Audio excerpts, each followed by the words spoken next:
interesantes panelistas, protagonistas de todas formas en distintas veredas de los últimos 10 años, los que vamos a estar conversando, pero no solo en base de mirar y de examinar lo que ya fue, sino más bien también de lo que viene. Bienvenidos, ya los invito a tomar asiento para comenzar.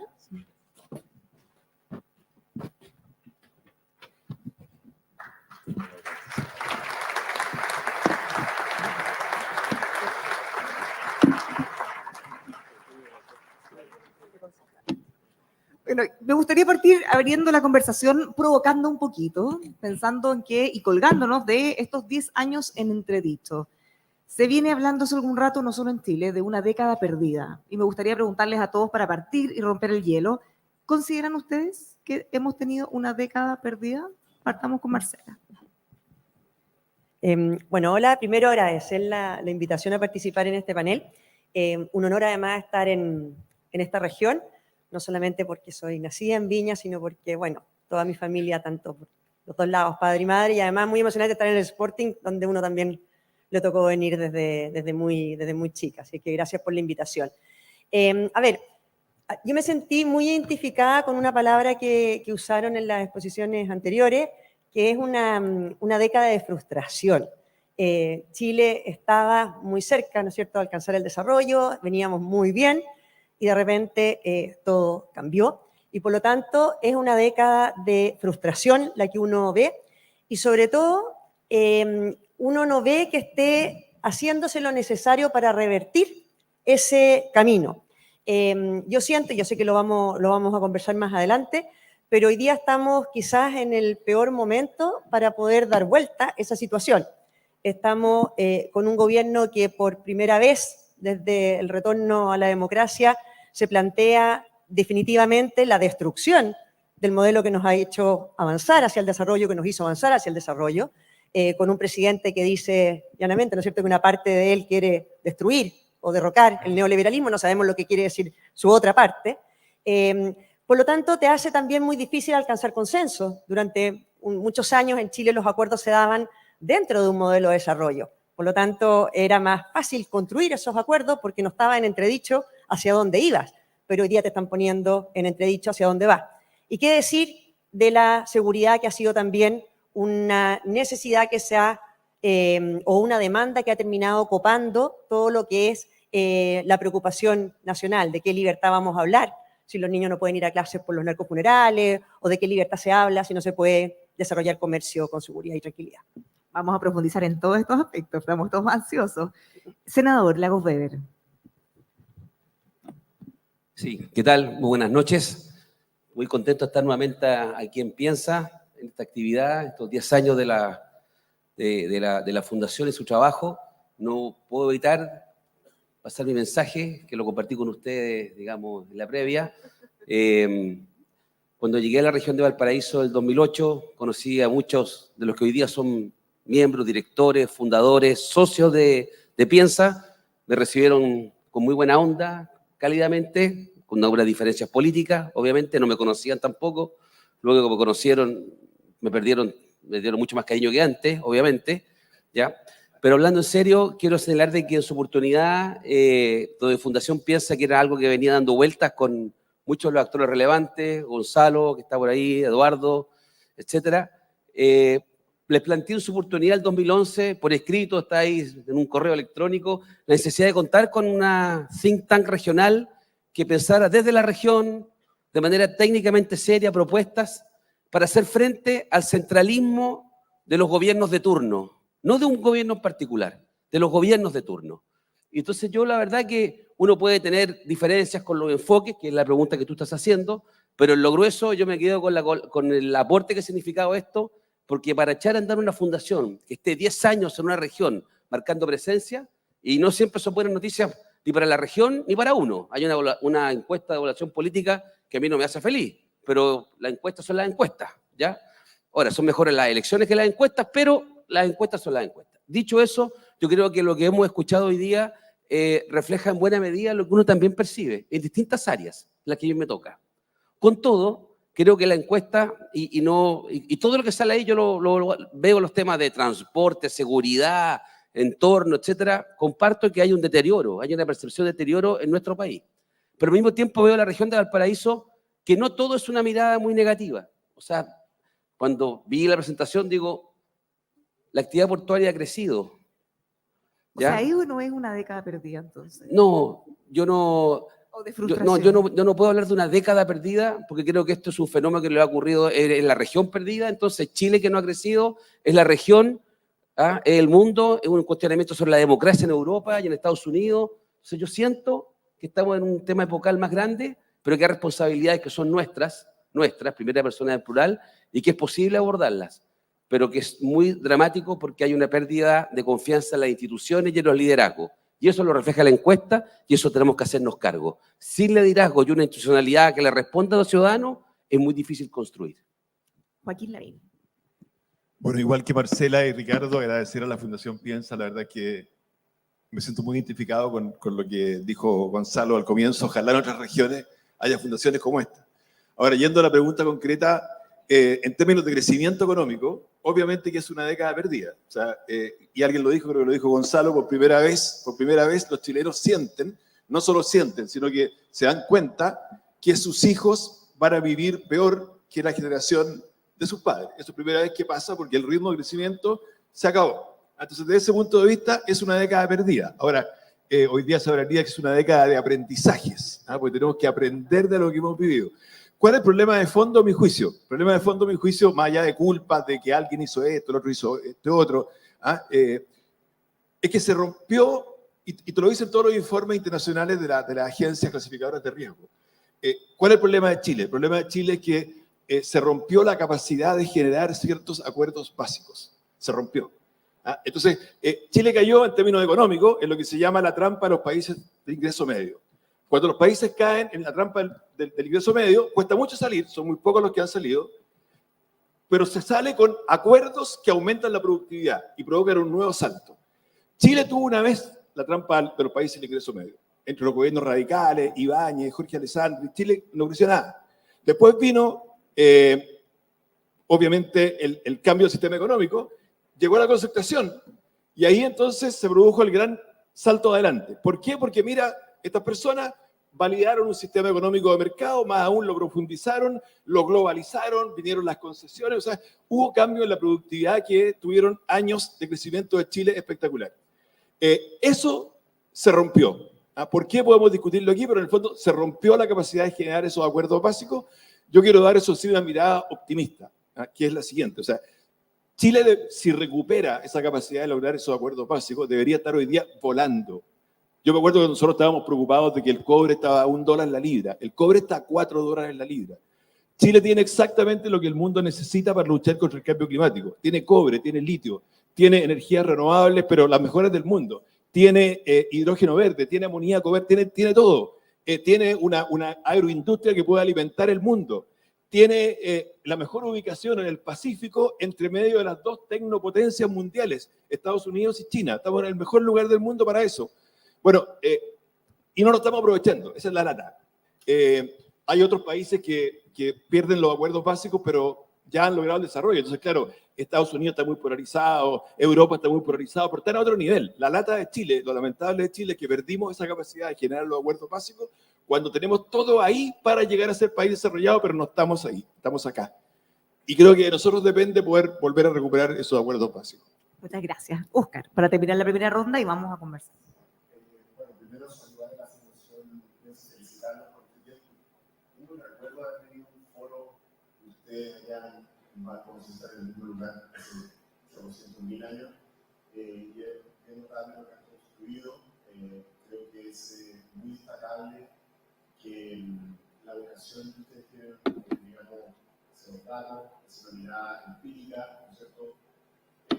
Los datos, uno tiene economista, los datos tienen esa maldita manía de desafiar lo que uno tiene como prejuicio. Uno quiere creer, ¿no?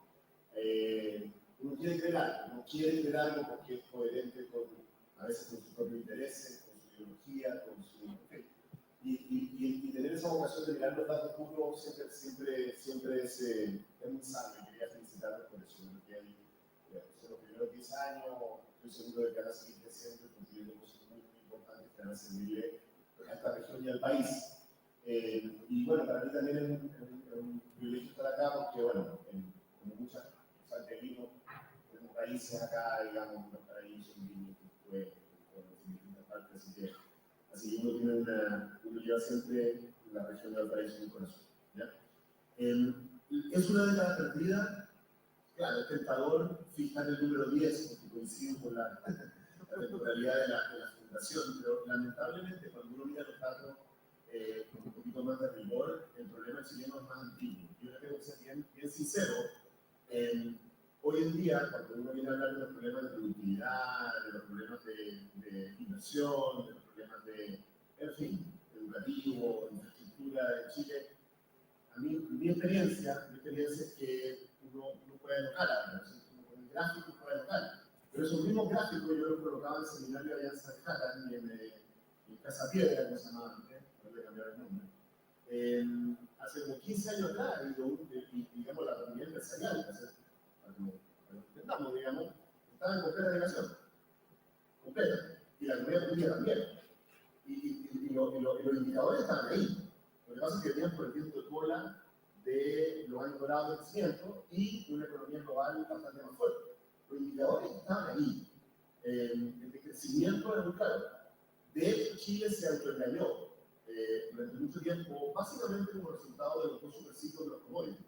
Si uno limpia por el efecto de los dos superciclos de los commodities, si uno limpia ese efecto, digamos, el crecimiento subyacente de Chile ha venido en declinación no por 10 años, por 5 gobiernos.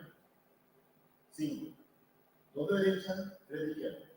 O sea, y ha sido muy claro. Y si uno es sincero, y uno se limpia un rato y uno se sale de su color político, digamos, los cariños que uno tiene a distintas personas, y uno piensa, ¿cuáles son realmente las reformas por crecimiento que hemos hecho en los últimos 20 años en Chile? ¿Cuáles son?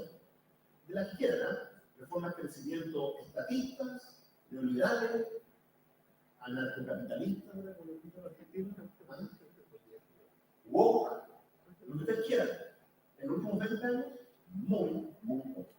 Casi nada. Entonces, yo creo que lo que tenemos que entender es que, está bien, coincido con los 10 años y vamos a salir de la narrativa oficial. ¿No es cierto? En estos 10 años se sintió el efecto de algo que es muy estructural. Cuando uno tiene una tendencia de dominación de 20 años que atraviesa 5 gobiernos, 3 de izquierda, ¿no? 3 de izquierda o derecha, eso es lo más parecido a una tendencia de inclinación estructural. Sí, yo decía que no lo digo. Ahora, hay otra vinculación con 10 años, la reforma tributaria del gobierno del presidente Bachelet, que por lo menos pareciera haber algún grado de consenso en que sí marcó un cambio en la tendencia económica, al menos en la Comisión Marfan. Así como no hubo reformas pro crecimiento, ¿puede haber reformas anticrecimiento quizá? ¿O que marcaron el rumbo hacia el otro lado? Sigamos. A ver, yo sé que es muy sexy eso de la comunidad empresarial. Para eso estamos. Cuidado con lo que uno quiere creer.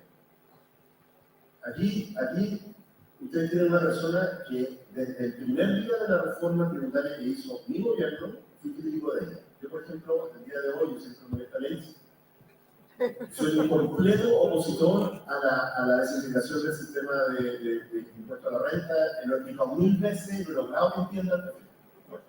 O sea, yo considero que fue una reforma mal implementada, ¿ok? Así, para que lo entendamos. Pero yo no creo que esa tendencia se explique solamente por eso, ni siquiera mayoritariamente. Déjeme darle otro indicador.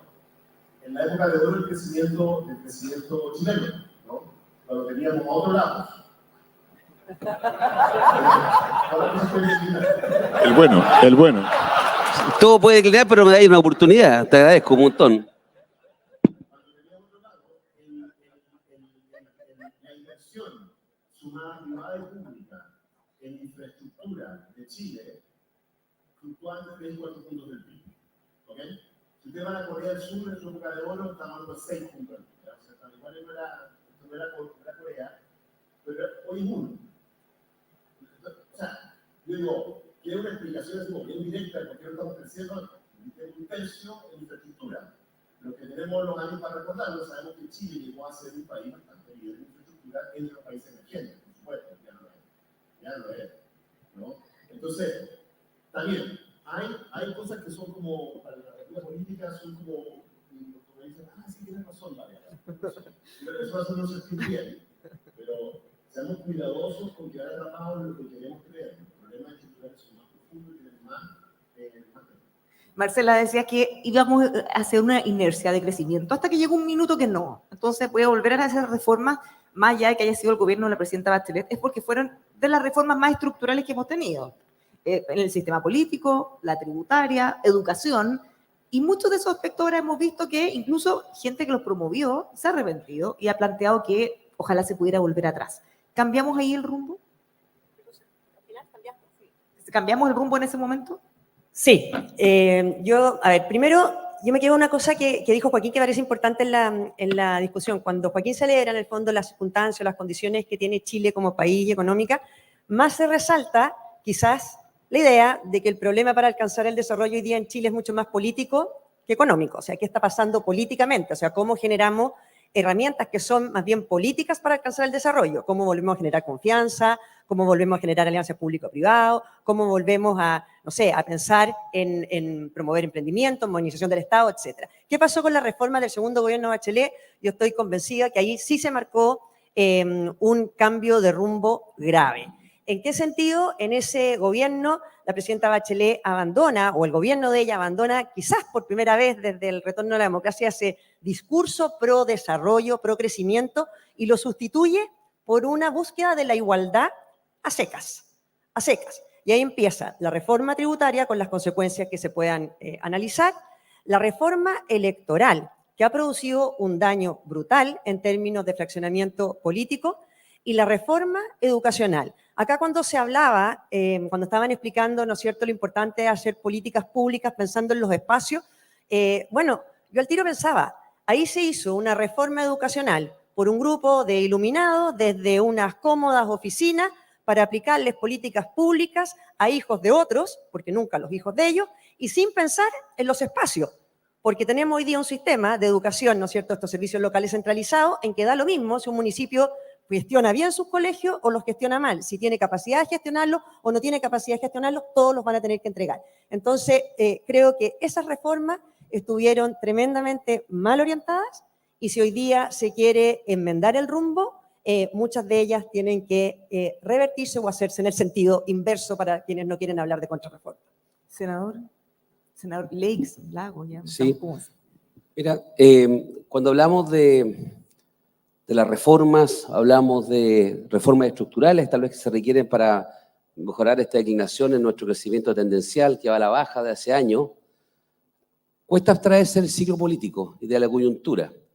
Entonces, lo que vende más es la estridencia, es la hipérbole extremista. Todo mal, se viene a cambiarlo todo, se va a inventar todo. Y hay un sector político en Chile que empujó una agenda muy radical en eso.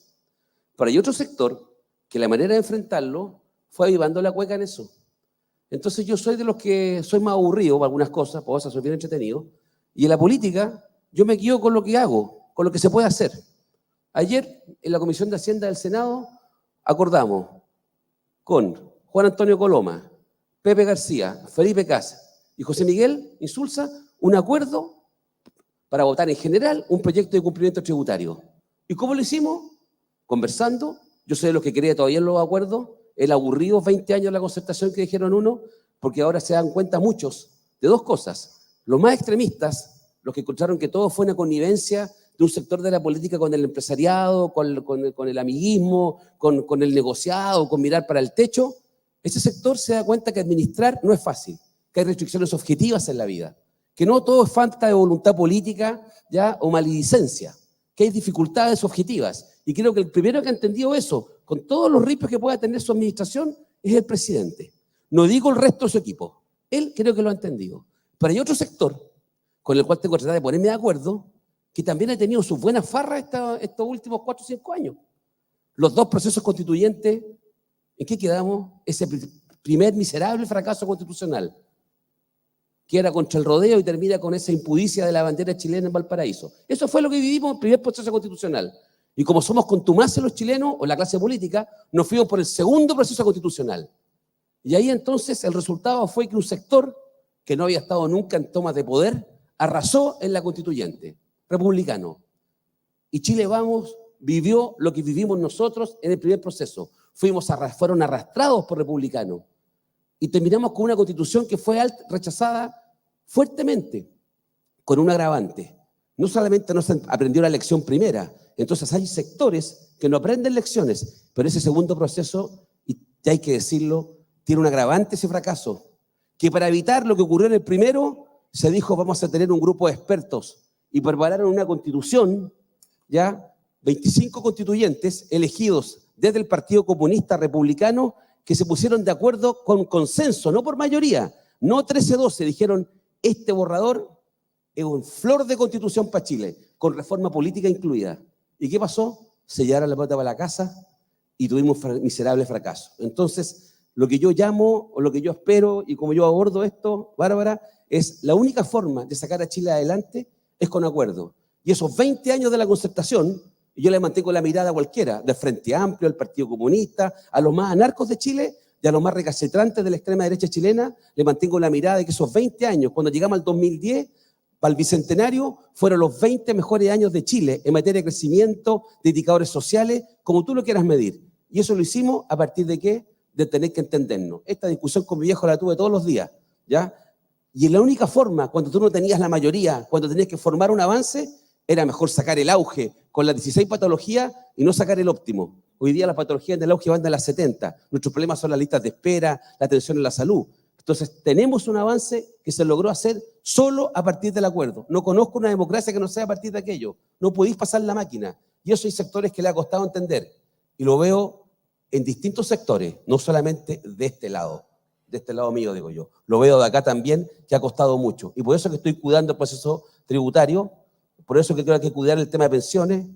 Y cuando se dice que uno es extremista, ¿de qué lo acusan a uno? De salvar la ISAPRE, de que estamos tratando de tener un sistema de previsión social que sea mixto, ¿ya? Un cumplimiento, una reforma tributaria que sea acorde con las necesidades que tenemos, con un cambio en la gobernanza del sistema de impuestos internos, vamos a hacer cambio increíble, con acuerdo. Ojalá que tengamos la mayoría en el Parlamento, sí, porque esto tiene que pasar.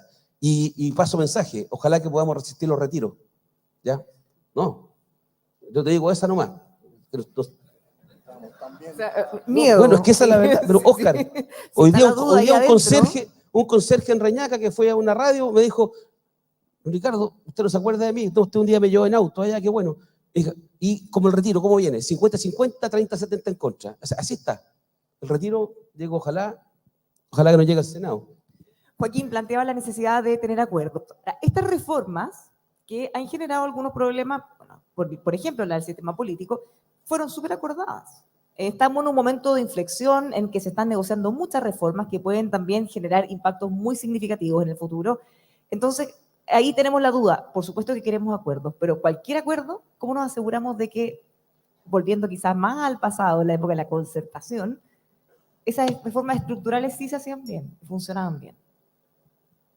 Bueno, lo primero que quiero decir es que, no lo dije en la ronda anterior, pero para mí el rechazo de los dos proyectos constitucionales es una muestra de la resiliencia de la sociedad chilena. Y para mí me hace ser optimista del Chile del futuro. Estamos hablando de una década, entre comillas, perdida. Si se hubiera aprobado el primer proyecto constitucional, estaríamos en otro escenario conversando aquí. Esa es la verdad. Y sin Senado, por ejemplo. Pero tú estarías aquí igual, porque me imagino. Sí, por eso, pero ya, está bien. Pero mira, aquí me saco toda la ideología. Las culpas de la década perdida no son solo de las reformas de Bachelet. Esto partió antes, y ahí estoy con Óscar. Hay culpas de la derecha, digámoslo así. O sea, por ejemplo, nosotros sabíamos que si tú cotizas un 10%, y ahora ya no vives hasta los 75 años, sino que vivías hasta los 90 años y tienes que financiar 15 años más con el 10%, eso no daba. ¿Cuál fue entonces siempre la contraargumentación? No hagamos nada. ¿Por qué? Porque si hacemos algo, van a querer terminar con la AFP, van a querer esto, el resultado, nada. Obviamente que las reformas de Bachelet también influyeron negativamente en este proceso, sí, sin duda. Pero a eso súbale después que vino la pandemia, que después que vinieron los retiros, después que vino el COVID, después que... O sea, es una suma de cosas. Por eso yo digo aquí, sin echar culpa a nadie, porque las culpas son compartidas, que se rompió esa posibilidad de generar acuerdos. Ahora, esto no significa, yendo un poco a lo que decía Bárbara después, que cualquier acuerdo sea bueno. Estamos hablando de acuerdos. Primero, que no vayan contra el crecimiento económico, porque sin crecimiento económico no hay nada. Ese es el punto, no hay nada. O sea, yo no tengo cero para gastar en lo social si no hay crecimiento económico. Creo que a la larga estamos entendiendo eso. Por tanto, un acuerdo anticrecimiento no me sirve. Son acuerdos que aumenten la productividad. Voy a dar un solo ejemplo. Japón, en estos momentos, está cambiando todo su sistema educativo. Japón, que está entre top 5 en la prueba PISA. Pero fuimos ministro de Educación, estamos familiarizados con la prueba PISA. ¿Ah? Chile está en la mediocridad de la tabla, Japón está top 5. ¿Cuál es el cambio que hizo Japón ahora? Dijo, mira, ya no vamos a formar japoneses, vamos a formar ciudadanos para el mundo. Vamos a partir desde pre-kinder, ciudadanos para el mundo. Todos los ramos eliminados, solamente 5 ramos. Aritmética, para cálculo financiero, calculadora financiera, lenguaje, le damos los chiquititos una página al día y después todos un libro a la semana. Con esto van a leer más o menos 400 a 500 libros durante la época escolar. Esa es la segunda. Tercero, tecnología. Tecnología, enseñemos redes sociales, enseñemos negocios digitales, enseñemos programación, enseñemos eso. Cuarto, educación cívica, pero no solo vayan a votar, sino que sean ciudadanos ambientalmente responsables. Y 5 idiomas. 5 idiomas. Estudiemos que los japoneses sepan por lo menos 2 idiomas más. Bueno, uno puede decir, son cosas obvias las que está haciendo Japón. Pero ninguna de esas cosas es posible en el Chile de hoy, en que no hay capacidad. O sea, hagamos un Chile bilingüe. Es obvio, claro. Personalmente, confío más en Duolingo que en el Ministerio de Educación. ¿Eh? Y fui ministro de Educación para hacer un Chile bilingüe. O sea, se rompió la posibilidad de llegar a esos acuerdos básicos y eso nos tiene como estamos. Pero hay que retomarlo. Súper optimistas estamos. Sonamos. Ahora, es imposible, si miramos los últimos 10 años, saltarnos el estallido social. Para entender lo que pasó, para entender realmente el impacto que tuvo, me imagino que a ustedes mismos acá, si nos salimos a regiones, y por supuesto que también en la región metropolitana, uno va a los centros en distintas ciudades, y ha costado, y en realidad probablemente va a costar muchos años volver a tener lo que ya habían logrado. Eran décadas de mejora, de inversiones, de poder hacer más bonitas las ciudades. ¿Cómo ven ustedes que la huella del estallido impactó y va a seguir hacia adelante también? ¿Cómo nos hacemos cargo de eso, Óscar? A ver, yo creo que obviamente fue súper destructivo. A mí me duele mucho, yo soy santiaguino, toda mi vida he estado en Santiago Centro, que bueno, la Facultad de Economía está en Santiago Centro, el Banco Central de Santiago Centro, Codelco está en Santiago Centro, estudié ahí, en fin, soy profesor ahí, o sea, vivo en otra comuna, pero es parte de mi vida, y a mí tengo que decir que me muero de pena. Me muero de la Universidad Nacional. Así lo digo, y creo que a los porteños les pasa lo mismo, y a mí también me da realmente mucha pena lo que le ha pasado al país. Y claro, es cierto que esta región es una región que siempre, incluso en la época dorada del crecimiento chileno, estaba administrando una transición, ¿cierto? Porque Valparaíso fue el origen, por así decirlo, de la economía chilena durante el siglo XIX, por tanto, efectivamente, había un cierto declive, un cierto industrial, un cierto declive en la cosa marítima, en fin, o sea, claramente, incluso en los mejores tiempos, era un desafío, yo lo recuerdo, en los tiempos de oro del presidente chileno, Valparaíso era un desafío, ¿ya? Por tanto, creo que es aún más radical el problema acá, ¿ya? Pero yo creo que el impacto fue muy grande. Ahora, yo sugeriría una manera de pensar la salida frente a estos problemas, porque desde mi punto de vista, una de las enfermedades que tenemos en Chile, en nuestro sistema político, es básicamente la nostalgia. ¿Ya? Desde mi punto de vista, uno de los mecanismos culturales que generan la trampa de los ingresos medios que mencionó Joaquín, es que cuando un país es exitoso, y Chile fue muy exitoso, la verdad es que objetivamente pasamos de ser un país de mitad de tabla para abajo al país más rico de la región, digamos. ¿Ah? Las élites que conducen ese proceso les cuesta mucho salir de lo que creían que funciona, ¿ya? Y yo lo vivía. ¿Ah? Ahora, por supuesto que soy un amarillento, derechista, neoliberal, patriarcal, lo que tú queráis, digamos, pero durante toda mi vida, digamos, hasta hace muy poco tiempo, yo era como de los autoflagelantes, ¿ya? O sea, yo consideraba que no estábamos haciendo suficientes cosas en muchos planos.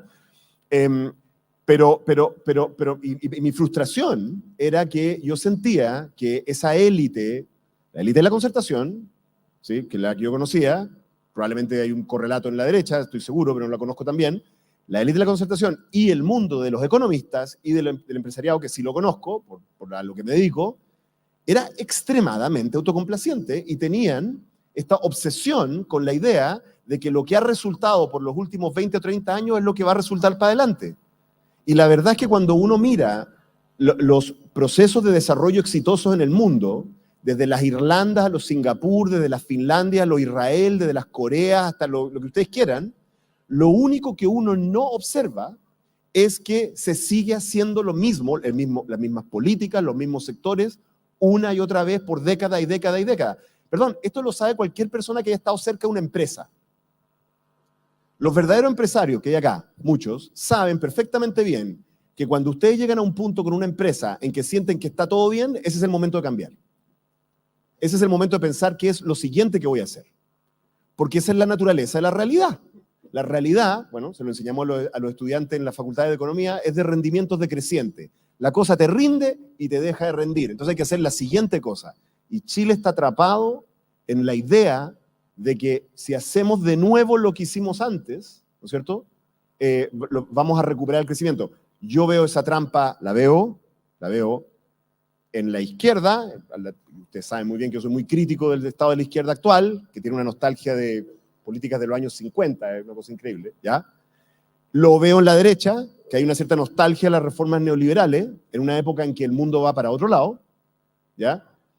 Yo también, igual que Lago, digamos, soy un concertacionista hasta el día de hoy, pero no creo ni por un minuto que el camino hacia adelante sea simplemente replicar lo que hicimos en esa época. Y entonces, la manera de pensar cómo sacar esta región adelante es que uno tiene que limpiarse de las nostalgias, limpiarse los prejuicios, de lo que uno quiere creer, de la infancia perdida de uno. Esa ya se murió. Y lo que uno tiene que pensar es cuáles son las estrategias que lo sacan a uno hacia adelante, hacia el futuro. Porque esta región, y Chile, siempre que fue exitoso es porque estuvo integrado al mundo y a las tendencias globales. Eso es lo que creo. Marcela. Sí, yo antes de referirme a tu pregunta, no puedo dejar pasar algo. Con respeto, como diría el mago Valdía cuando escuché aquí al senador Lago Ver, porque el senador habló del primer proceso constituyente como algo dramático que había vivido Chile, pero llamó a aprobar ese texto, defendió ese texto. El mundo socialista dentro de la convención de la que fui parte escribió ese texto. Ese texto no lo escribió solamente un grupo, no sé, la tía Pikachu, Dino Zulao, Rojas Bade, que tuvo que salir rápidamente de la convención. Ese texto lo escribió el mundo socialista que estaba representado en la convención. Carolina Toá, actual ministra del Interior, llegó al gobierno después de ser la vocera del apruebo de ese texto. Un texto que destruía la democracia. Ahí sí, el que ganaba la primera vez se llevaba la pelota para la casa, literal. Se acababa el contrapeso al poder político, se acababa el Estado de Derecho, la democracia liberal como la conocemos, la igualdad ante la ley, un texto que no se podía reformar sin el consentimiento de los pueblos indígenas. Acordémonos todo lo que pasaba con el derecho de propiedad, se garantizaba el derecho de propiedad para los pueblos indígenas, pero no igual para el resto de los no indígenas. Los pueblos indígenas podían crear colegios, el resto no podía crear colegios. O sea, ese era el texto. Ese era el texto que se estaba aprobando en ese proceso. Entonces, yo creo que si vamos a hablar hacia adelante de acuerdo, de visión, de desarrollo, no hay que olvidar que con ese texto le mostraron al país un sector qué tan lejos querían llegar si se les dejaba. Lo que pasa es que no se les dejó. Pero yo no he escuchado nada desde que se ganó ese plebiscito, porque estábamos por el rechazo, de que hubieran dicho que estaban equivocados con eso. No, es que el pueblo iba muy lento. No hemos abandonado ninguna de esas ideas, seguían diciendo después. Por lo tanto, yo creo que cuando hoy día también, aquí el senador dice que el presidente ha cambiado de opinión, yo creo que vamos a tener ojalá tengamos una excelente oportunidad de ver si el cambio es real. Yo creo que realmente vamos a ver el cambio de opinión cuando vuelvan a estar en la oposición. Porque, y ahí con esto cierro, cuando hoy día a uno le dicen que han cambiado en materia de respaldo, por ejemplo, a las fuerzas de orden y de seguridad, que hoy día las respaldan, yo quiero ver qué va a pasar cuando esas fuerzas de orden dependan de un ministro del Interior de derecha. ¿Van a volver a ser pacos asesinos? ¿O efectivamente vamos a respaldarla todos de nuevo para evitar lo que vimos en ese estallido de violencia en 2019? Antes de volver al estallido en un segundo, senador, ¿se arrepiente? ¿Se arrepiente de haber llamado a votar a Sí. prueba? Sí, solamente que tal vez hablo poco claro o no se escucha bien. Dije que Chile Vamos se dejó arrastrar en el segundo proceso, al igual como le pasó a Mi Mundo en el primer proceso constituyente. Fue explícito en eso. Segundo, hubo sectores, como de los cuales yo soy parte, que previo a esa votación llamamos a reformar el proceso. No fuimos oídos y sacamos un texto con propuestas de que ganar el apruebo en ese primer proceso íbamos a modificar todas aquellas cosas. No fue suficiente, pero estoy consciente de que ese texto no era lo mejor. Y lo aprobé, ¿ya?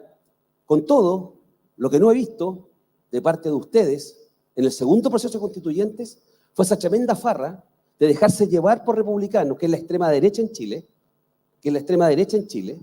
que fue rechazado brutalmente también a fin de año con el agravante de que estuvieron dispuestos, como parece que hay que hablar fuerte, de patinarse un borrador de constitución que creo que habría sido excelente para el proceso que estamos viviendo y no tener 19 partidos entonces hoy día, porque ahí venía una reforma al sistema político. Entonces, cuando yo digo, quiero mirar para adelante, eso es lo que invito y no tratar de, en el último segundo, de sacar este tema, porque eso no nos va a ayudar. Yo creo que la responsabilidad en el segundo proceso es más grave, porque ya habíamos vivido el fracaso del primero. Entonces, lo que se develó, así como yo creo que hay sectores que siguen pensando igual que antes en la izquierda chilena, me parece que hay sectores, en otros sectores políticos, que a la primera que tienen la posibilidad de tener mayoría, pasan máquina. Ya, pero volviendo al estallido y el impacto, la forma como lo abordamos también tenemos que aprender, porque cada cierto tiempo se nos amenaza con que puede volver a haber otro estallido, puede haber otra ola de violencia, si es que no se avanza, por ejemplo, las reformas. Incluso un partido en algún momento llamaba a la calle a ejercer presión para que se puedan hacer más rápido, Marcelo. Joaquín. Bueno, yo quiero decir una cosa primero. Aquí todos hemos cometido errores. Todos. Tú estuviste por el apruebo de la primera constitución, yo estuve por el primer retiro. Error hoy día garrafal. Más aún, el gobierno del presidente Piñera presentó un proyecto de segundo retiro. Error garrafal. Entonces, yo aquí, que la culpa es tuya, que la culpa es de acá, que es de allá. Oye, todos hemos cometido errores en esta última década, eso llevó a lo que llevó, y hoy día hay que hacer una cosa distinta. Ese es el punto. Dos, el declive de las ciudades no empezó en el estallido social. El declive de las ciudades empezó mucho antes. Hay temas que son mundiales, digamos, que tienen que ver con la escasez de vivienda, hay temas que tienen que ver con el cambio climático, a propósito del incendio en Viña del Mar, y que las ciudades, digamos, no se han atrevido a hacer los cambios que corresponden. Hay abandono del Estado. Si en la población del Castillo de Santiago el Estado no estaba, no después del estallido, no estaba mucho antes del estallido. Obviamente que el estallido significó un golpe letal para eso, pero una cosa... Hubo un daño terrible, sí, una destrucción. Obviamente que sí, pero déjame hacer. decirte una cosa, Bárbara, que las ciudades segregadas que construimos, Santiago especialmente, pero también hay algo aquí, las ciudades segregadas que construimos facilitaron cuando vino después la ola de inmigración, que es gigantesca para lo que Chile debió haber aceptado, y comercio ambulante y toda la cosa, y el narcotráfico. Las ciudades segregadas permitieron que la captura por parte de grupos de narcotraficantes de sectores de la ciudad fuera mucho más fácil. Ayer vi en la noticia una toma en Puente Alto, digamos, en que obviamente hay ausencia total del Estado en ese lugar, en que una señora se autoadjudicaba a ser la presidenta de la Junta de Vecinos, tenía cámaras de seguridad 24/7, cobraba gastos comunes, si a alguien se lo llovía el techo, ella misma se lo arreglaba. O sea, no hay Estado, ellos son el Estado, y nosotros, la manera que construimos ciudad, que tenemos que cambiarlo de ahora en adelante, facilitamos también esa captura. Bueno, es un tema que todavía sigue doliendo porque no se ha vuelto atrás. Las ciudades todavía tienen la huella de lo que dejó esa destrucción y probablemente mucho el trauma de que se dejó hacer, de que hubo gente que lo apoyó o que al menos le complicó la vida a quienes tenían que no dejar que se hiciera, Marcela. Sí, a ver, el tema del estallido, si uno ve para atrás, siempre vamos a encontrar distintas interpretaciones, ¿cierto? Para algunos eran frustraciones acumuladas, para otros delincuencia, para otros violencia política. Lo que yo creo que tampoco se puede olvidar es que en esa época vimos también el afán de intentar sacar por la fuerza a un presidente en su legítimo y ejercicio democrático que estaba haciendo. No solamente cuando a raíz de la violencia se quiso instalar que entonces la derecha era incapaz de gobernar, como de ahí tratando de sacar ventaja y diciendo rápidamente pasemos a un parlamentarismo de facto, dos acusaciones constitucionales al presidente de la República, porque a ministro hemos acusado todos y todos hemos sido también acusados constitucionalmente, pero dos al presidente de la República, o sea, sacar al presidente en el legítimo ejercicio de su cargo. Entonces, bueno, yo creo que ahí hay un aprendizaje. Yo donde creo que está, donde se hizo un daño muy grande, aparte de la destrucción que estaba describiendo Joaquín, se hizo un daño muy grande al Estado de Derecho. Se rompieron en ese minuto dos consensos que hay que recuperar. Uno, en que se validó la violencia como forma de acción política o de avanzar en una agenda, y lo segundo consenso que se rompió era el respaldo al uso legítimo de la fuerza dentro del Estado de Derecho para contrarrestar la violencia. Y yo creo que si no recuperamos esos dos consensos de que la violencia nunca es una forma de acción política ni se puede validar, y segundo, que debemos respaldar el uso de la fuerza legítima dentro del Estado de Derecho para enfrentar esos hechos de violencia, va a ser muy difícil que Chile vuelva a recuperar un respeto al Estado de Derecho que tanta falta hace. Ese es un tema muy importante, pero ahora, porque no quiero correr riesgo de que nos quede fuera, hablemos de economía. ¿Qué se hace? Más allá de si fue perdida, fue frustrada, claramente no ha sido una buena década en términos de crecimiento económico. ¿Se puede dar vuelta? ¿Cómo se hace, Óscar? A ver, reitero lo que dije hace un rato. Lo primero que uno tiene que aceptar es que lo que un país ha construido no se replica, ¿ya? O sea, por ejemplo, si ustedes, por darles un solo ejemplo, si ustedes miran la estructura productiva de un país como Irlanda, cuando yo vivía en Inglaterra, porque, bueno, está bien, si se trata de la memoria, hubo una época en que algunos tuvimos que irnos de este país porque se decía que no podíamos vivir acá, por si acaso, ¿eh? Para que no entendamos. Ok. Entonces, cuando yo vivía en Inglaterra, cuando niño, los irlandeses eran como el chiste de los gallegos, ¿sí? Claro, porque los irlandeses eran, bueno, uno católico, que en Inglaterra era un problema, ¿ya? Dos pobres, y como campesino y como curado. Ya. Y claro, y todo eso era como había cierta cuota de realidad. Bueno, hoy en día los irlandeses tienen un PIB per cápita más alto que Inglaterra. Hoy, ¿ya? ¿No? Siguen igual de curado, pero eso ¿quién soy yo? ¿Quién soy yo para acusarlos de... O sea, si las virtudes hay que mantenerlas, ya. Entonces, pero aquí está la cosa. Cuando uno mira el proceso de desarrollo de Irlanda, uno ve que ellos fueron tomando etapas que están asociadas a sectores productivos y a estrategias de política pública diferentes. Hubo un momento en que Irlanda, francamente, fue un paraíso fiscal, para ser súper sincero, y después se les pasó. Fue como una cosa así, un ratito, ya. Un momento en que fueron una suerte de potencia agroalimentaria a partir de lo ganadero, y después pasaron a ser una cosa de los químicos, de los bioquímicos, después de los servicios en inglés hacia la City de Londres, y fueron quemando distintas etapas. Esto mismo se observa en todos los países exitosos. Es más, se observa en los países líderes del capitalismo global. Si ustedes piensan en cuáles son las principales compañías, las más grandes compañías de Estados Unidos hoy, ustedes dicen, ¿cuáles son las 50 compañías más importantes? Y las comparan con cuáles eran las 50 compañías cuando ustedes eran jóvenes. No hay ni una. No hay ni una. Porque el capitalismo exitoso funciona con cambio. La idea de que uno va a seguir haciendo lo mismo y que le va a rendir para siempre es absurda, ¿ya? Entonces, eso es lo primero. Lo segundo que yo creo es que tenemos que aceptar un hecho de nuestro país, digamos. O sea, la geografía importa. Chile es un país, bueno, todos sabemos, estamos acostumbrados porque somos chilenos, nuestra geografía rara, pero la verdad es que es un país bien extraño. Hay Hay un sitio web que yo les recomiendo que se llama The True Size Of, el verdadero tamaño de, ¿ya? En que uno agarra los países y los mueve y te corrige por la cosa de los mapas, ¿no? Y si uno pone Arica, si uno agarra Chile, ¿no? Y lo llega y pone Arica en Londres, no estoy con el debido respeto, ¿ya? Si uno pone Arica en Londres, ¿ya? Punta Arenas está en el Cairo. ¿Qué es lo que te dice eso? Lo que te dice es que la escala territorial de Chile es la escala que en otro momento tuvieron imperios. Ese es el tamaño de Chile. De hecho, Chile es un país que en realidad en población dividido por metros cuadrados es un país bastante despoblado porque tenemos muchas montañas, muchos lugares que no se pueden habitar, la verdad. ¿Correcto? Entonces, la verdad es que tenemos un país enorme, pero más un país de una variedad gigantesca. Pretender que Arica va a tener la misma estrategia de desarrollo que Punta Arenas, o que lo que estamos viendo en Puerto Varas, Puerto Montt, por ejemplo, es replicable en Copiapó, o que lo que ustedes van a tener que hacer acá es lo mismo que Talca, es no entender nada. Desde mi punto de vista, la estrategia de desarrollo de Chile es una estrategia altamente descentralizada. Es más, desde mi punto de vista, lo más probable es que las distintas regiones en Chile tengan diferentes estrategias de desarrollo que se complementen, ¿no? A propósito de la discusión sobre el proceso constituyente, aquí tienen a alguien que votó en contra de todo, ¿ah? ¿No? Y si me presentáis otro, también te lo rechazo.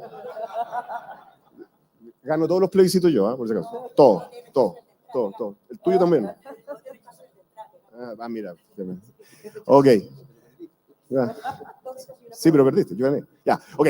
Gano en todos los plebiscitos. Bueno, entonces, y lo digo muy abiertamente, porque independientemente de lo que yo creo, le voy a decir así como brutal, y yo sé que esto, en fin, ya asumí los costos ya. ¿Ah? Yo siempre voy a estar en contra de cualquier, digamos, delirio utópico infantil, sea de izquierda o de derecha. Siempre. ¿Ya? Y yo lo que creo es que necesitamos más gente que tenga esa actitud, que no se deje arrastrar por los delirios de su lado, de su comunidad, y sea capaz de decir, mira, ¿sabéis qué más? No. Entonces, yo creo, por ejemplo, en el proceso constituyente yo era partidario de algo que yo sé que aquí en Chile es rarísimo. Yo me declaraba federalista, me he declarado siempre federalista. ¿Ah? Que yo sé que no sé qué, los pipiolos, no importa un bleo los pipiolos.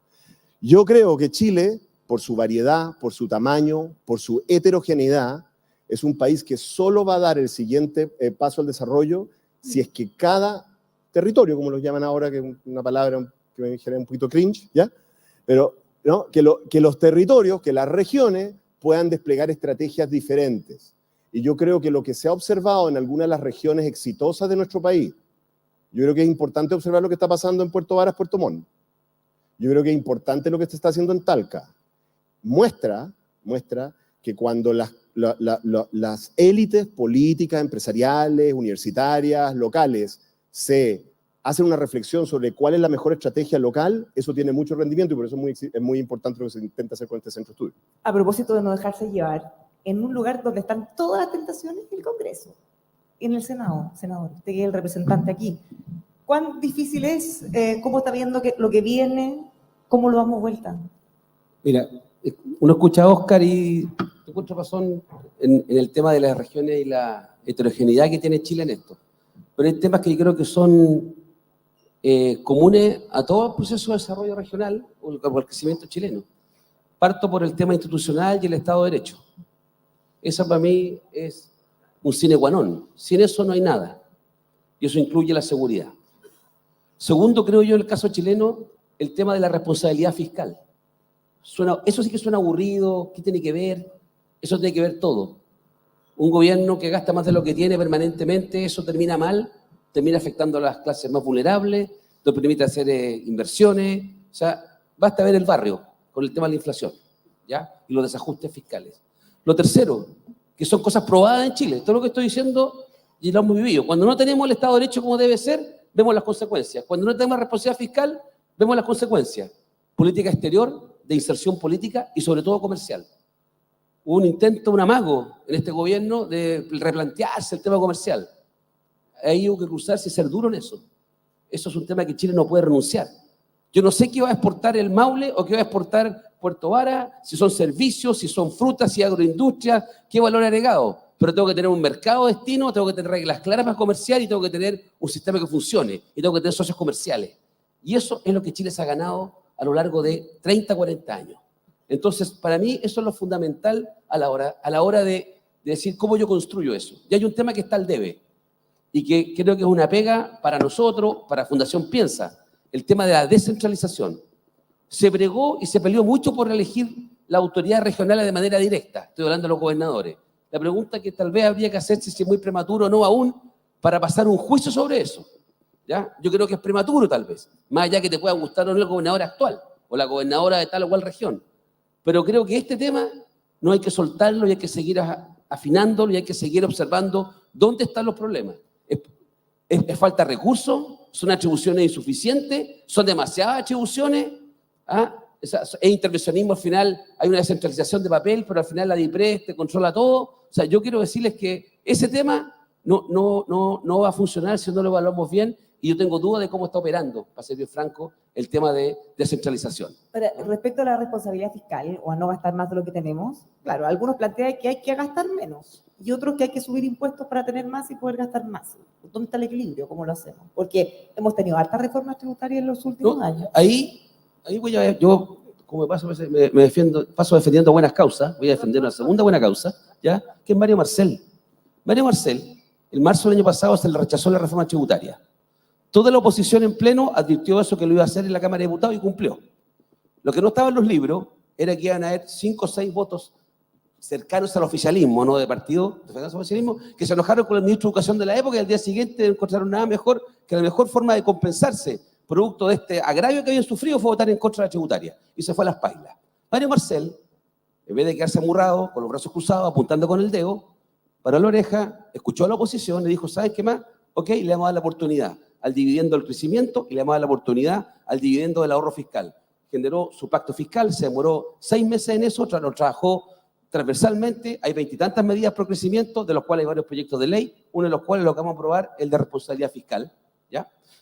Segundo, medidas de ahorro fiscal, a partir de que, además de los escándalos de la corrupción en Democracia Viva y los casos de Frente Amplio, se avanzó en eso y dijo, yo no voy a hablar de impuestos nuevos hasta no hacerle caso o seguir el camino que me propone la oposición, porque soy minoría. Eso se llama realismo, gestión política, se llama voluntad de hacer las cosas, y voy a ver si es posible a partir de evasión y elusión llegar a un entendimiento. Yo sé el acuerdo que entonces hemos llegado en lo grueso, tienen los detalles. Entonces, en esto, para mí, ese es el camino, no hay otro camino. Joaquín, lleva mucho tiempo tratando de buscar ese espacio de generar acuerdos, de retomar el crecimiento, de hacer propuestas justamente para poder meternos en esto. ¿Se puede dar vuelta? ¿Podemos volver a crecer?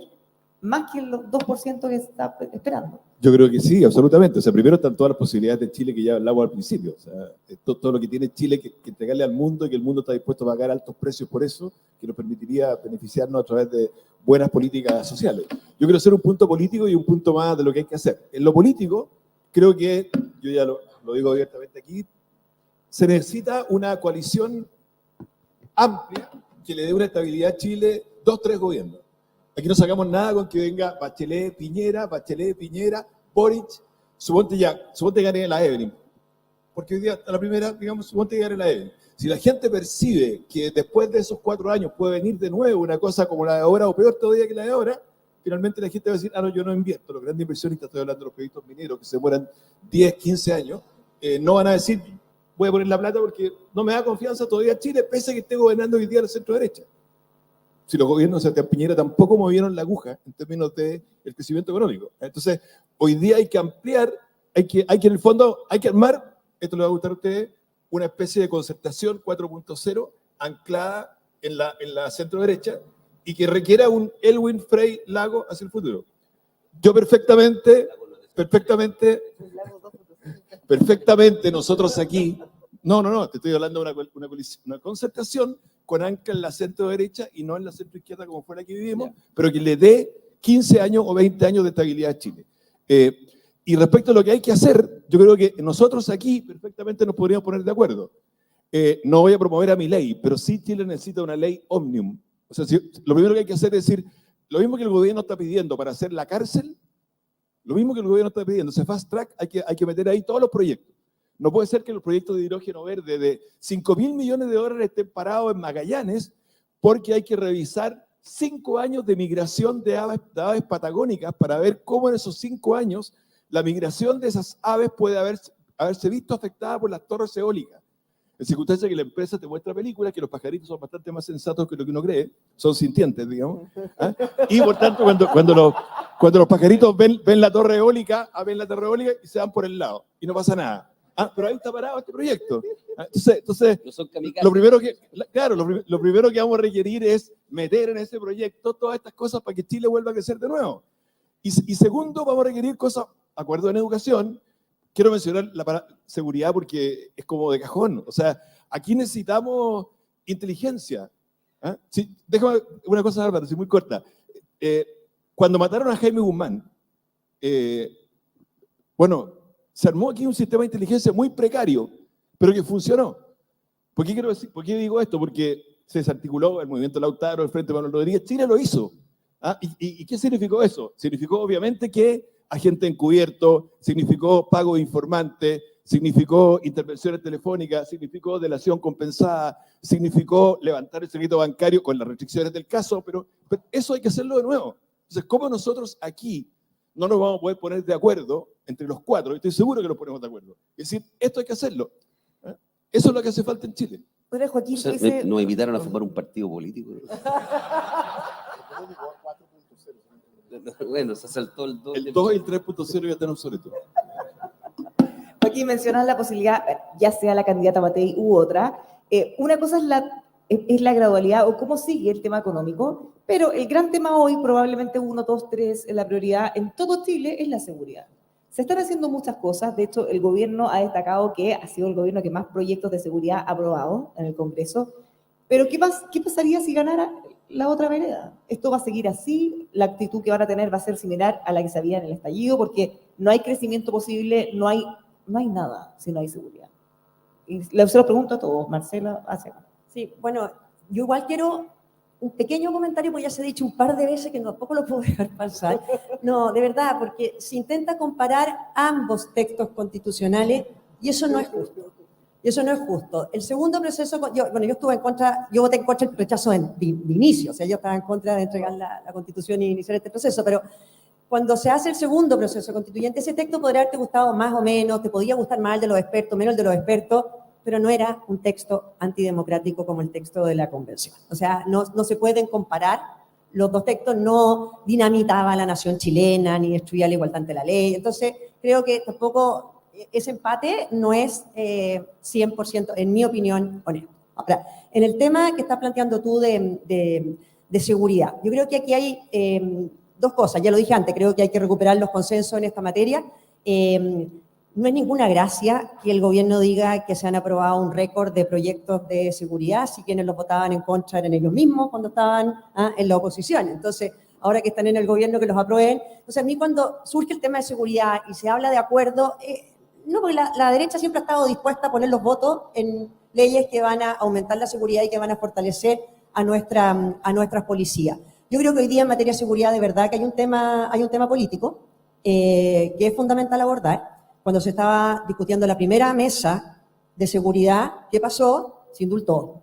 Después, ¿qué pasó? Pensiones de gracia a quienes habían delinquido.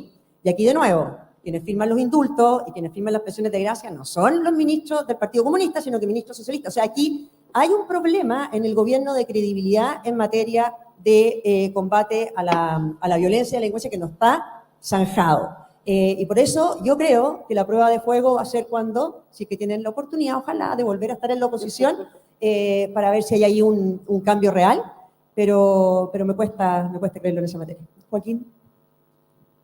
Yo creo que hay que hacer en seguridad, está bastante claro. O sea, no voy a repetir lo de inteligencia, pero Chile hoy día no tiene un sistema de inteligencia.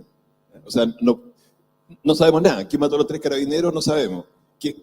¿Cómo fue el asunto del asesinato de Ojeda? Bueno, sabemos que vino de allá. Pero ¿cómo entraron? ¿Cómo salieron? ¿Por qué lo pillaron en Costa Rica? ¿Cuántos países atravesó? 0. Entonces, necesitamos ese sistema de inteligencia. Obviamente que hay que ir también al otro lado. O sea, hoy día las startups chilenas, yo me he metido mucho en ese tema, de las startups chilenas de psicología predictiva e inteligencia artificial son capaces con un pequeño test a las mamás detectar a los 10 años cuál es la probabilidad que un niño caiga como soldado en narcotráfico.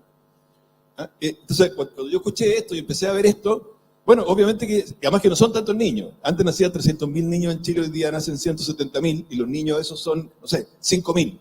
Si yo puedo dedicarme a salvar esos niños, porque si no van a caer de soldados en narcotráfico, bueno, hay un cambio grande. Entonces, voy por el lado penal, inteligencia, penas que se cumplan y toda esa cosa, pero también voy por el lado preventivo. Y hay que cerrar la frontera. Para cerrar la frontera va a haber que estar las Fuerzas Armadas ahí, pero las Fuerzas Armadas no diciendo, bueno, ya pase, sino que atajando a la gente y con tecnología. Sabemos que tenemos una frontera muy grande, pero si nosotros no cerramos esa puerta, es muy difícil enfrentar el crimen organizado como lo estamos viendo ahora. Senador. Sí, el tema de la delincuencia es algo que no tenía contemplado este gobierno cuando llegó, ya, en el programa inicial de Boric, hay que decirlo así, y le estalló en la cara ese tema. Y ese tema tuvieron que rápidamente cambiarse carril y abocarse a ese tema. Y fue solamente con la llegada de Carolina Toá al Ministerio del Interior en que esto comenzó a cambiar. Y en un acuerdo con Juan Antonio Coloma, presidente del Senado, se acordaron 32 materias, de las cuales 22 ya están aprobadas en el Congreso. El presupuesto más grande que se han dado a Carabineros de Chile y a las policías ha sido durante este gobierno, de crecimiento. No hay otro para atrás, de la recuperación de la democracia.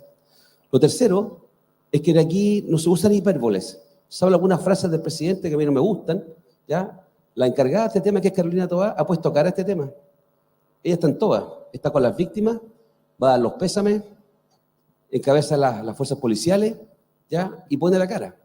Y hemos tenido avances, salvo este tema tremendo de los 16 homicidios hace 2 o 3 semanas, que es un caso único desde el punto de vista, y en particular lo de Quilicura con 4 adolescentes acribillados.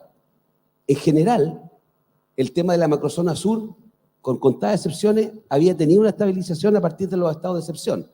Yo ya perdí la cuenta cuántos estados de excepción he aprobado para la Araucanía. Cuando este gobierno se iba a poner a eso, o su coalición primigenia, se tuvo que tragar sus palabras y ahí está. Y en la macrozona norte se ha controlado en algo la inmigración de manera importante, pero estamos lejos de llegar a eso. La pregunta es, ¿cómo yo enfrento este tema? Con la hipérbole, y nuevamente la hipérbole, digamos, de decir las frases grandes y elocuentes, que se acabó la fiesta de los delincuentes, se acabó la puerta giratoria, todas esas cosas, o tal vez hay que sentarse, ¿ya? Hay que generar las condiciones, hay que apoyar el proyecto de infraestructura crítica, que lo apoyamos del día 1 en el gobierno anterior, pese a que a la izquierda no le gustaba. Yo creo que era importante tener la infraestructura crítica, tener a las Fuerzas Armadas en las cosas que ellos pueden hacer y no exponerlo. Hay que darle la debida seguridad de cuando actúen también no van a tener consecuencias, que van a ser perseguidos, se actúan de acuerdo a los protocolos, ¿ya? Y si eso no ocurre, mejor nos saco a las Fuerzas Armadas a las calles, porque no van a usar sus armas, ¿ya? No están preparados para eso. Tengo que darle las garantías. Entonces, yo he visto que en el tema de seguridad está toda la voluntad para seguir avanzando en esto, Bárbara, ¿ya? Lo que se necesita a veces es tratar de sacarle la politización, pero cuesta muchísimo, porque la tentación es muy grande. Es muy grande porque ocurren hechos todos los días. No sé cuántos de ustedes viven en Valparaíso. Yo vivo en Valparaíso, ahí está mi casa. En el WhatsApp del barrio, calle Guillermo Rivera, son más de 120 personas. Ahí hay hechos delictuales cada 15 días. Esa es la realidad, ¿ya? Entonces los chilenos, confrontados con esa realidad, ¿ya? Yo puedo tratar de tener toda la intelectualización del caso, pero los vecinos de Guillermo Rivera no lo pasan bien. Y todo esto que uno puede decir, si es que no lo ve en el día a día en su calle, de cuando robaron la bicicleta en Avenida Alemania hace 2 semanas, para otro que literalmente lo cogotearon con un cuchillo un día de miércoles a las 21:30 horas, esa familia no tiene ningún consuelo con lo que yo estoy diciendo. Pero para esos efectos, yo la única forma que veo es tener la colaboración con las fuerzas policiales y un entendimiento político. Y no reduzco todo, pero creo que el tema del entendimiento en política es fundamental para destrabar muchos temas, no solamente la inversión, etcétera, sino que medidas de seguridad que sean compartidas. Y eso no me cansé de repetirlo, aunque sea aburrido, porque es lo único que explica el éxito de algunos países. Ya no nos queda tiempo, pero no podemos cerrar sin abordar otro tema, aunque sea breve, que seguro les importa a todos ustedes. Hemos hablado un poco de economía, hemos hablado de seguridad, pero ¿qué pasa con el mercado laboral? Porque así como necesitamos tener ciudades seguras, necesitamos que el país crezca, se necesitan empleos. Tenemos una emergencia laboral. ¿Cómo se ayuda para que los jóvenes, los adultos mayores, cada vez mayores, puedan tener una mejor oportunidad, Oscar? Sí, ese es un gran problema porque la verdad es que hay un conjunto de tendencias, no todas tienen que ver con Chile, algunas son tecnológicas, algunas son globales, que básicamente sustituyen el trabajo, ¿ya? Sustituyen a los trabajadores. Una frustración que yo he tenido mucho tiempo ha sido con el lenguaje que se ha usado respecto del problema de los trabajadores en Chile, ¿ya? O sea, lo digo abiertamente, esta noción de que la palabra grasa se usaba, que era una cosa que a mí me ofendía mucho, porque es muy complicado cuando la narrativa de desarrollo de un país incluye decirle a los trabajadores de ese país: usted es un inútil, usted no es productivo, ¿sí? ¿Y sabe lo que voy a hacer? Lo voy a sustituir por tecnología o por inmigrante. Eso genera un pequeño problemita, ¿ya? Y eso se ha escuchado muy directamente, ¿no? Y yo tengo otra filosofía, digamos. La filosofía es que los procesos de desarrollo exitosos que uno observa en el mundo llevan a la gente en el proceso de desarrollo, lo incorporan, se hacen cargo de los déficits que tienen, les hacen cargo de los déficits, porque los déficits existen, pero ofrecen un camino para superar esos déficits y ser partícipes del proceso de desarrollo. Un proceso de desarrollo que sustituye a los trabajadores chilenos es la fórmula para una democracia fallida, ¿ya? Para que lo entendamos. Ahora, yo creo que el principal problema que nosotros tenemos es el siguiente. Si uno mira objetivamente nuestra fuerza laboral, ¿no? Joaquín mencionó la PISA, creo, ¿no? Hay hay muchos estudios que muestran que nuestra fuerza laboral, en casi 2/3 de nuestra fuerza laboral, es lo que definen los estudios como analfabeta funcional. Esto es muy difícil de aceptar para un país que durante muchas décadas tenía educación universal, ¿entiendes? O sea, porque se supone que todo el mundo sabe leer, escribir, matemática, pero analfabetismo funcional significa que tú no eres capaz de operar con las cosas más básicas de matemática, aritmética, que no eres capaz de entender un mapa. ¿Ya? El mejor ejemplo es uno de los secretos que nadie quiere decir, digamos, y es que una de las razones por las cuales fracasó el Transantiago, por si acaso, no era solo problemas de diseño, sino que básicamente los chilenos no sabemos leer mapas. ¿Ya? Entonces, tú haces un programa como ese en Helsinki y te funciona. La gente sabe leer un mapa y sabe seguir instrucciones. Aquí no. Entonces, cuando uno se plantea el proceso de desarrollo y generar empleo, es muy difícil creer que uno va a generar nuevos sectores productivos, nuevas apuestas productivas sin solucionar ese problema. Chile necesita un programa de realfabetización adulta. Y la manera en que uno presenta eso de manera que sea tragable para la gente, porque es como difícil decirle a la persona, usted sabe que lo vamos a reeducar, ¿no?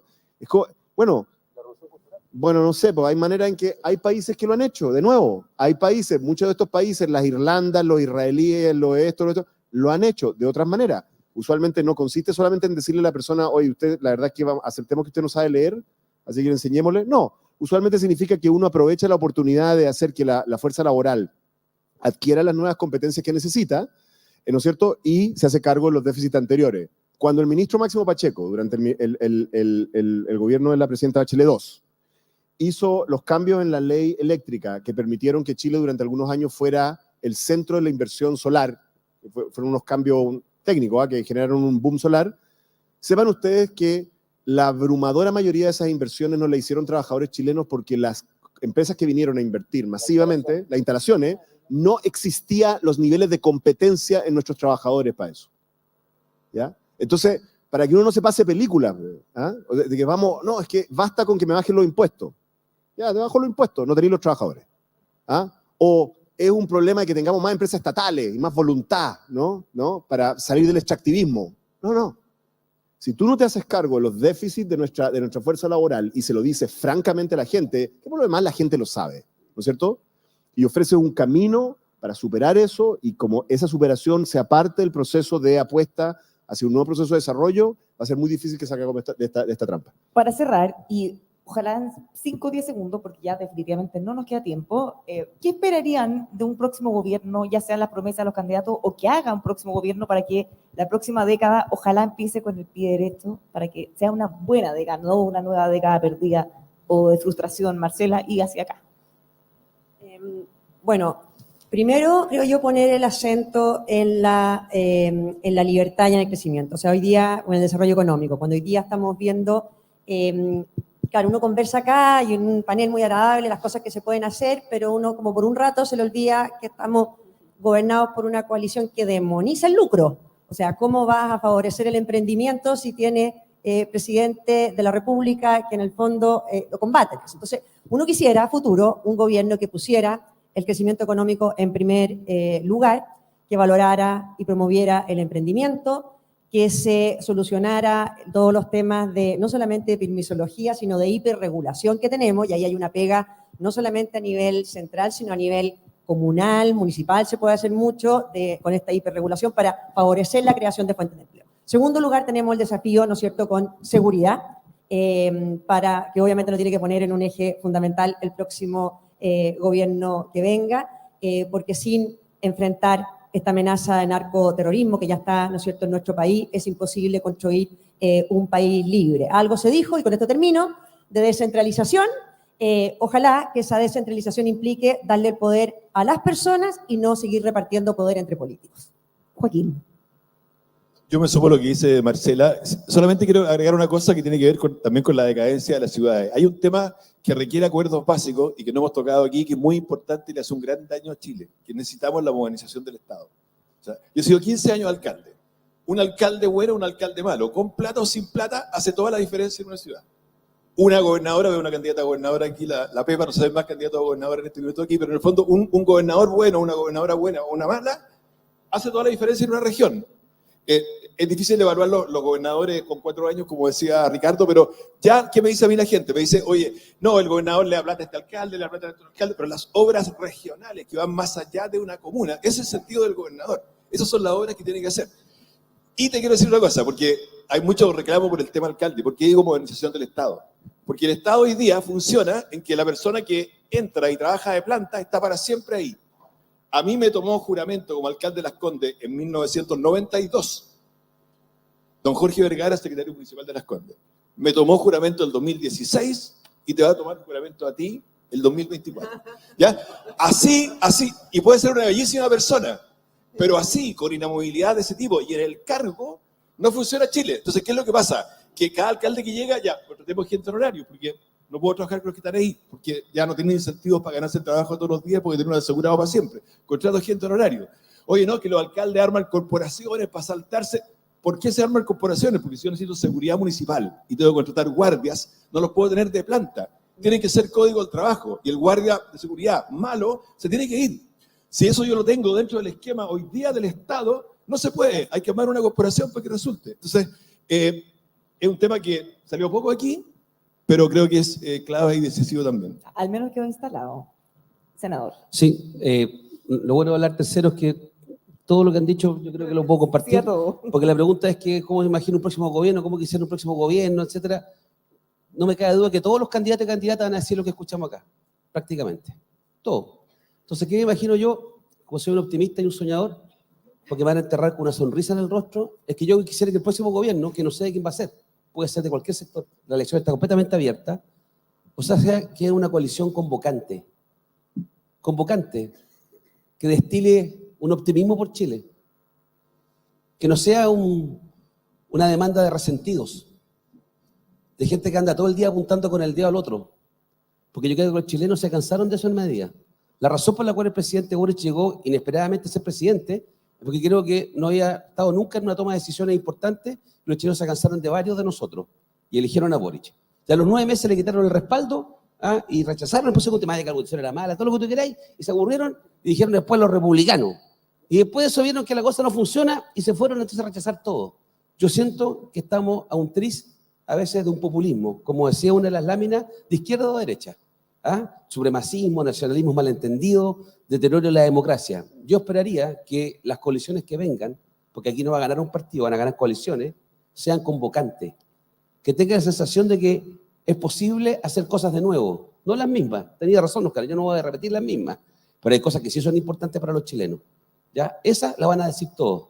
La pregunta es si la vaya a decir con credibilidad, con algo de alegría, sin resentimiento, con entusiasmo, sin generar esa tensión permanente en que estos vienen por mí, entonces yo voy a adelantar y los voy a... Esa, por lo menos yo hago terreno, esa ya no vende, nada. Yo creo que baja algo más convocante, con un poquito más de optimismo, por lo que hemos hecho como país tantas veces. Eso es todo. Con eso yo ya estaría pagado, el gobierno que sea. Eso. Finalmente, Oscar.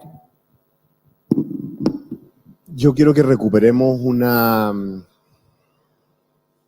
actitud adulta en la política. Eso es lo que quiero. O sea, genuinamente, ¿y qué significa? ¿A qué me refiero con una actitud adulta? Me refiero a la capacidad de decirle a la ciudadanía la verdad. Como uno la ve, la verdad. La capacidad de decirle a la ciudadanía que uno no puede tener todo. Uno no puede ser, por ejemplo, el país que recibe 1 millón de inmigrantes y que los salarios reales de los trabajadores suban igual. No se puede. Aritméticamente no se puede. ¿Ya? Uno no puede, por ejemplo, tener un boom de inversión y no tener costos ambientales. No se puede. Entonces, uno tiene que tener la capacidad de decir la verdad. Y yo veo demasiados políticos, transversalmente, que pretenden convencer a la ciudadanía de que es win-win nomás. Es llegar y abrazarse. Puedes tener todo lo que tú quieras. Crecimiento, equidad, medio ambiente, buena onda, ¿ah? Limonada, menta, jengibre. ¿Ah? Y la realidad, cualquier adulto, cualquier persona que haya sido adulta, sabe que el mundo no es así. Y yo creo que en parte de esto, sinceramente, y lo hemos, como conversamos con la Bárbara, de que somos como un show, el circo, siempre estamos en la misma, ella moderando, y yo, bueno. Uno de los problemas acá, ¿por qué creéis que estoy cerrando yo? Ya. ¿Ya? Ahí nomás, ya. Uno de los problemas acá es, como decían los guasos, uno de los problemas, tenemos que aceptarlo, la culpa no es del chancho, sino del que le da el afrecho. Desafortunadamente los políticos van a hacer y se van a comportar como niños mientras eso siga siendo premiado por los ciudadanos. Entonces es una decisión de la ciudadanía chilena. Yo también, al igual que Joaquín, a mí me dio esperanza la reacción de los chilenos con el rechazo de los dos procesos. De los dos. Me pareció una actitud adulta de pararle los carros a las utopías y a las cuestiones. ¿Ya? Y ese es el camino. Personalmente, cuando yo vea una política adulta, pucha, ahí los voy a ayudar. Muchísimas gracias a todos por habernos acompañado. Marcela, Joaquín, senador, Oscar. Súper interesante esta conversación. Nos quedamos con ustedes. Muchas gracias, Bárbara, Oscar, senador, Joaquín. Marcela, les pido 3 minutos finales de concentración, presidente. Lo invito a pasar adelante para hacer una foto final y entregarle un reconocimiento a cada uno de nuestros invitados. ¿Nos podemos poner por favor? Presidente, ¿se pone usted por allá? ¿Por acá? Ya, me pongo por allá. Bueno.